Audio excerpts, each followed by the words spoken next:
Als ich damals noch ein Lausbua war, vor der Schuizeit hat's mir graust. Im Garten und auf der Wiesn drauss bin ich am Boy noch saust. Das Kraxeln auf die höchsten Baam war meine größte Freid. Ab und zu hat's mich auch runtergehaut, ja ich hab meine Äpfe geklaut, vergessen, STORB und drüber gelacht, ja das hat mich dann immer wieder weitergebracht. Vergessen, STORB und drüber gelacht, ja das hat mich dann immer wieder weitergebracht. Als ich dann etwas älter war, haben's mich in die Schule geschickt. Das Lernen hat mich gar nicht gefreut, das hat mich ganz schön gestickt. Meine schöne Freizeit, die war weg, die Hausaufgabe fiel mir schwer. Das Zeugnis hat mich ganz schön geschreckt, der Vater mir drum einig gestickt.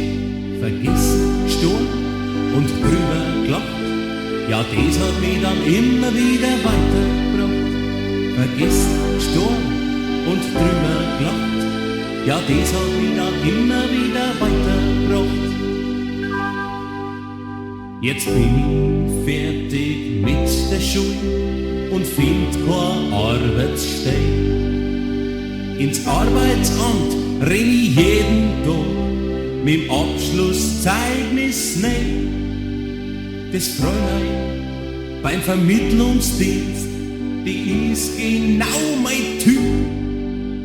Ein Platz nur bei der Bundeswehr und mein Geldbeutel bleibt heut wieder leer.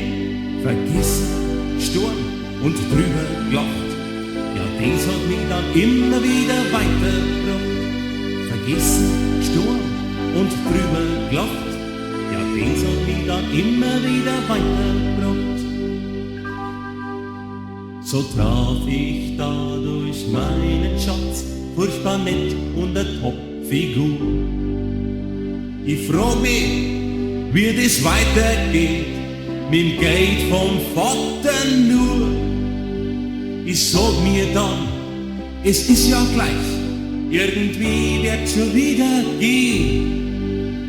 Ich lauf dem Glück nicht hinterher, und doch bin ich ein Millionär.